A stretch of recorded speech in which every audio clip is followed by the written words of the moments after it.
Hello viewers, வணக்கம் and welcome back to my channel. மாயாச்சி new சீரியலுடைய அடுத்த எபிசோடுக்கான ப்ரோமோ என்ன அப்படின்றத பார்க்கலாம். லாஸ்ட் எபிசோடை பொறுத்த வரைக்கும் சாரு ரீஎன்ட்ரி கொடுத்துட்டாங்க. பத்மாவுடைய பிளானை என்னன்னு பார்த்தா மாயாவை வீட்டை விட்டு வெளியில் அனுப்பிட்டு சாருவை சீனுவுக்கு கல்யாணம் பண்ணி கொடுக்கணும் அப்படின்றதான் பத்மாவுடைய பிளான். இந்த பிளானை போட்டு கொடுத்தது யாருன்னா வேறு யாரும் கிடையாது, புவனேஸ்வரி தான். ஸோ 2 பொண்ணுங்களுடைய வாழ்க்கையை கெடுத்து அந்த குடும்பத்தை ஒன்றும் இல்லாமல் பண்ணணும் அப்படின்ற ஒரு திட்டத்தோட சாருவை அந்த வீட்டுக்குள்ளே அனுப்பி வச்சிருக்கிறது இங்கே புவனேஸ்வரி.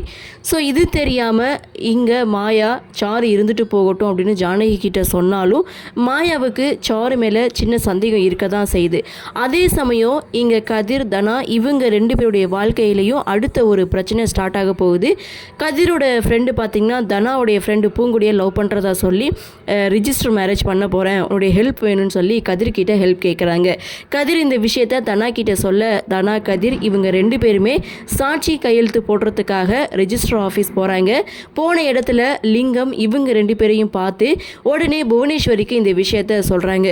புவனேஸ்வரி அடுத்த செகண்ட் அந்த பொண்ணோட அப்பாவுக்கு கால் பண்ணி இது மாதிரி ஊருக்கே நல்லது சொல்கிறவரோட பொண்ணு இன்னைக்கு யாருக்கும் தெரியாமல் ஒரு தவறான விஷயத்த செய்ய போகிறா அப்படின்னு சொல்லிட்டு ஃபோனை கட் பண்ணுறாங்க. அந்த பொண்ணோட அப்பா இந்த விஷயத்த உடனே அவர்கிட்ட போய் நான் கேட்குறேன் அப்படின்னு சொல்லி அவரும் வரைஞ்சி கட்டிட்டு கிளம்ப, இன்னொரு பக்கம் கதிர் தனா 2 பேருமே ரிஜிஸ்டர் ஆஃபீஸில் நிற்க இதோட இந்த ப்ரோமோவை முடிச்சிருக்காங்க.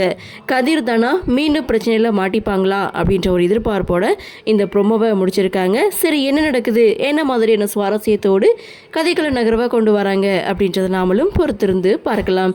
இந்த ப்ரோமோ பற்றின உங்களுடைய கருத்தை வழக்கம் போல் கமெண்ட் செக்ஷனில் பதிவு பண்ணுங்கள். இந்த வீடியோ உங்களுக்கு பிடிச்சிருந்தால் லைக் பண்ணுங்கள், ஷேர் பண்ணுங்கள், மறக்காமல் நம்ம சேனலில் சப்ஸ்கிரைப் பண்ணிக்கிறீங்கன்னு சொல்லி இந்த வீடியோவிலிருந்து விடைபெறுகிறேன். நன்றி, வணக்கம்.